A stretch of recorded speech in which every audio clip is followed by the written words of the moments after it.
What's up, everybody? Welcome to Podcast Now. I'm Alex, and in this video, we have the smallest Sands of Time remake update you can possibly imagine, but it did come on a good day, and I gotta be honest, when I liked the tweet from Ubisoft, I didn't even see the other tweet underneath it. I actually think a lot of other people didn't see the tweet either, because, today is actually the anniversary, the 20-year anniversary of the Sands of Time. I actually want to make a retrospective video on my third channel on this game, so look forward to that. Eventually, I'm going to do that over the next month or so. That's one thing. And I think, obviously this game deserves that celebration. A amazing, tremendous game that really not just was a great game in its own right, not to get so retrospective here, but laid the foundation for what we got with Assassin's Creed, which I think was very, very important that this game did. Regardless, okay, you have the remake, and I think this tweet, yeah, you celebrate the 20-year anniversary. A lot of people are going to question and, ask for the remake. Well, to Ubisoft's credit, they actually addressed it in the comment or in their tweet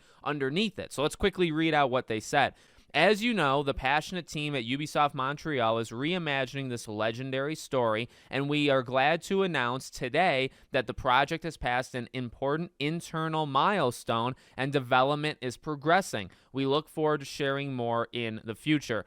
I find a few things funny about this, by the way. Number one, that obviously because it's swapped studios, now you have to say, oh, Ubisoft Montreal, they are so into this. They're so loving. I'm sure they are. I'm not dismissing that. But originally, obviously, they were not the ones to have done it. Second thing, and I find this, I don't know if I would call it concerning yet, but I don't love the word reimagining. When you reimagine something, break down that word. When you do that, you're not necessarily doing it, as it was. You're doing it like newer. So I don't know. Obviously, that is what a remake is, right? Like you're doing it for a modern audience. I hate using that term, but you're doing it for like the newer console generations, newer viewers, newer players, all that jazz.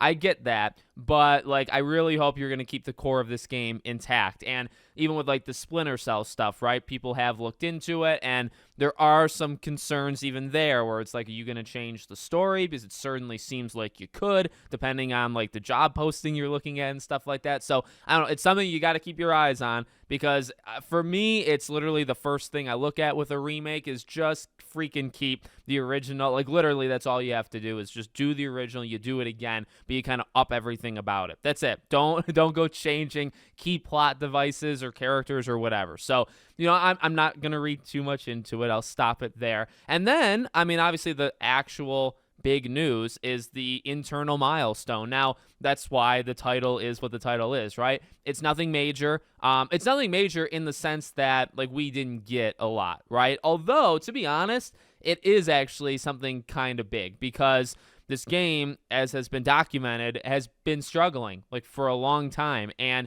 not necessarily Ubisoft Montreal's fault, right? They got this game, they got it in the worst state humanly possible. They tried to work on it, and they realized that they had to go back from the start. And that was the last update. It wasn't said like that, but they admitted that they restarted from scratch. And then you have to question well, what in God's name happened with that game, where when it was delivered by UPS by mail, to their studio, they plugged it in the computers, they looked at, and their eyes just started bleeding, right? What happened to the game to get to that point where they had to kind of restart? I don't know. But that, that's why people weren't very high on it. That's why people haven't been talking about this game, is simply whatever happened to it before ruined it, and they had to restart it, so it was so far off now that it's not even worth discussing. Pre-orders were dropped, because I believe you could, or at least originally, pre-order this game. They dropped that, so that doesn't mean the game was canceled, it just means the game was far out. So at least,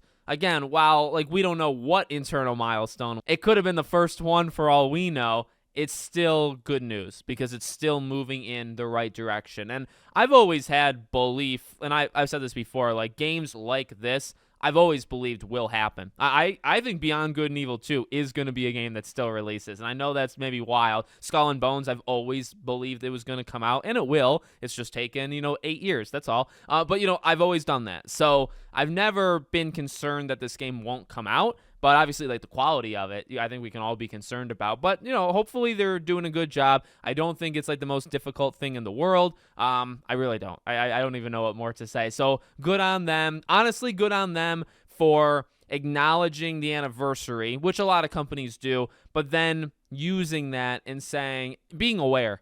They were aware, and they said, we know we're going to get asked. Now, again, like, people don't read, so people were still, like, asking for updates, even though they gave an update. I get it's maybe not, like, the biggest update, or it's not, like, they're not going to show you a trailer for Sands of Time Remake today, but they at least were aware enough to say, hey, we know people are going to ask because it is the anniversary. We just did a Twitter post, and so attached to it, we're going to set, and because, like, the internal milestone was probably passed, like, weeks or months ago, but, like, now's a good time to say it because of the celebration. So there you go. There you go. Happy birthday, honestly, to a legendary game, a game that I still think I've played a little bit of it to get ready for that video, and I want to beat the whole thing, but it's still a pretty darn good game even now. So let me know what you guys think in the comments. Make sure you guys are subscribed, bell icon turned on, and I hope to see you all on the next one.